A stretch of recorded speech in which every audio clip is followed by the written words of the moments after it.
김치찌개, 김치볶음밥 등 우리에게 너무 익숙한 대한민국 대표 음식이죠. 바로 김치인데요. 이제는 국내를 넘어서 세계인의 입맛까지 사로잡고 있는 김치와 대상 주식회사의 김치 브랜드죠. 종가의 이야기까지 함께 들어보려고 합니다. 오늘 함께 이야기 나눌 특별한 두 분을 모셨습니다. 어서 오세요. 네, 반갑습니다. 대상 주식회사에서 종가 김치의 글로벌 마케팅을 맡고 있는 정창기입니다. 수출김치 개발을 맡고 있는 최혜영이라고 합니다. 반갑습니다.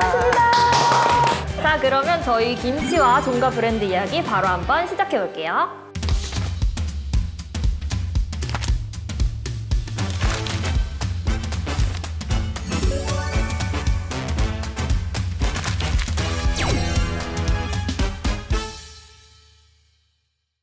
요즘 김치가 해외에서 정말 핫하잖아요. 실제로 2020년엔 김치 수출액이 1억 4,500만 달러를 넘기면서 전년도보다 37% 넘게 증가했다는 통계도 있다고 합니다.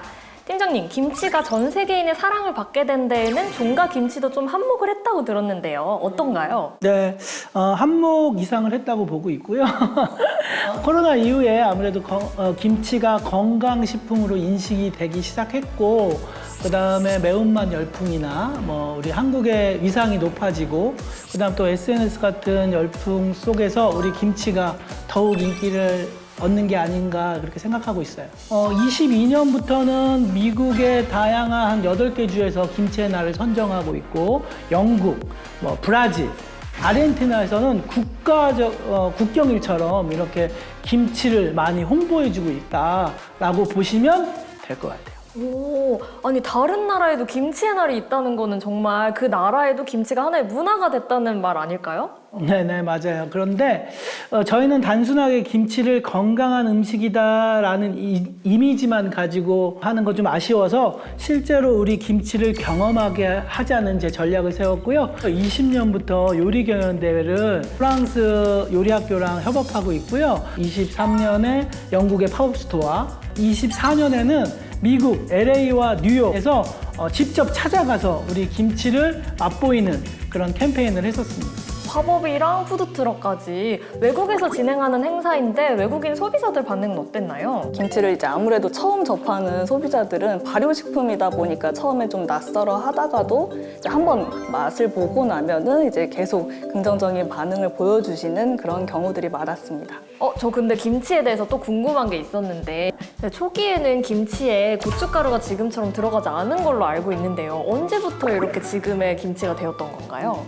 보통 김치의 시작은 삼국시대라고 해가지고 이렇게 이야기를 많이 하는데, 실제로 수렵 채집 이후에 농경사회부터 시작된다고 볼 수 있어요. 야채를 좀 더 오래 먹기 위해서 절임, 건조 이런 것들을 해왔고요. 14세기 정도 넘어왔을 때 이제 고추가 이제 통고추로 이제 많이 사용을 했고, 한 18세기부터 이제 빨간 고추를 잘게 가루 형태로 이렇게 해서 그때부터 이제 붉은 김치가 됐다, 이렇게 보시면 될 것 같아요. 아까 정창희 팀장님 말씀해 주신 것처럼 이제 야채를 저장하기 위해서 저희가 김치라는 것을 만들었었는데, 현대로 오면서 냉장 기술과 유통 시스템이 발달했고 사계절 내내 아삭하고 맛있는 김치를 언제든지 지금처럼 우리가 먹을 수 있게 된 겁니다.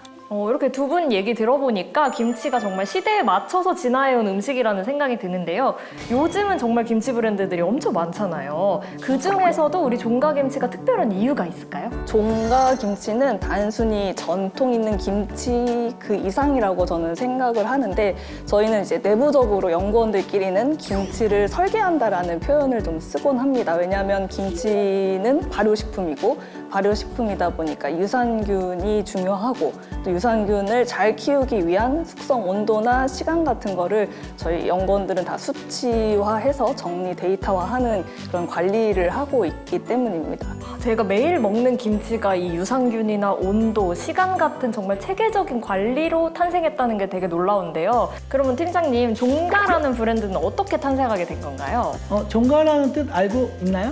그럼요. 종가는 알지요. 뭐죠? 종가는 어떤 좀 이렇게 유서 깊은 집안 그런 뜻 아닌가요?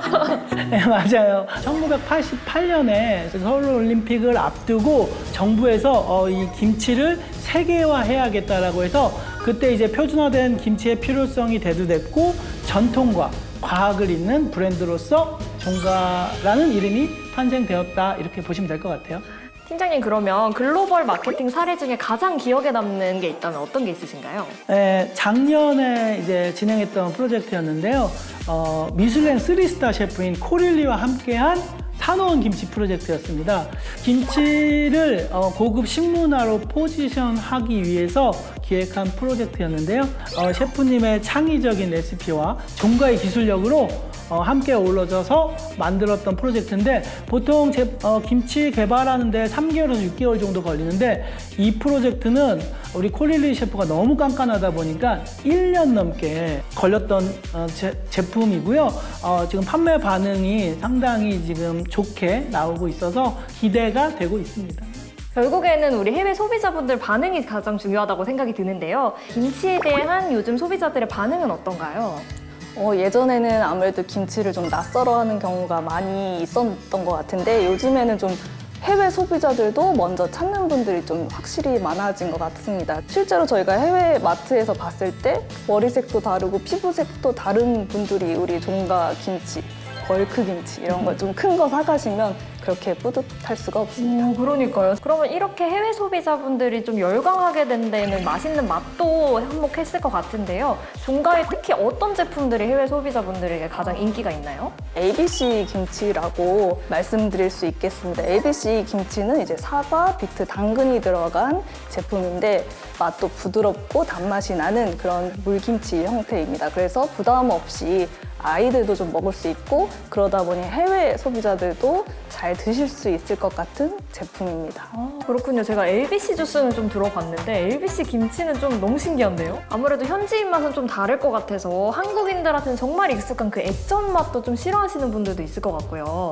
현지 입맛이나 유통 환경이 워낙 국가마다 다르다 보니까 발효가 잘 되도록 하는 온도나 숙성 상태를 세심하게 좀 조절을 해야 할 때가 많이 있습니다. 그리고 또 해외에서는 글루텐을 좀 피하시는 분들도 있고 비건이라든지 코셔, 할랄 인증들을 요청하는 국가들이 많이 있어서 그렇게 인증해서도 맞춤형으로 제품을 개발하고 있습니다. 전통성을 살리면서도 현지의 거부감이 없는 맛 이런 것을 좀 찾으려고 노력하고 있고요. 어려운 말로 온고이지신이라고 그래요. 옛것을 익혀서 새로움을 만든다. 이게 우리 종가의 철학이다라고 제가 주장하고 있습니다. 결국 김치 한 통 수출하는데도 그 안에 담긴 전통과 입맛, 품질까지 모두 다 챙겨야 된다는 말씀이신 것 같아요. 이렇게 해서 오늘 두 팀장님들과 이야기 나누면서 종가김치의 정성과 노력을 고스란히 느껴봤는데요. 앞으로도 저희 종가김치에 많은 사랑과 관심 부탁드리겠습니다. 다양한 먹거리와 브랜드에 담긴 이야기를 전해드리는 비와인더스트리. 앞으로도 더 풍성한 이야기로 찾아뵙겠습니다. 하나, 둘, 셋. 안녕. 다음에 또 만나요.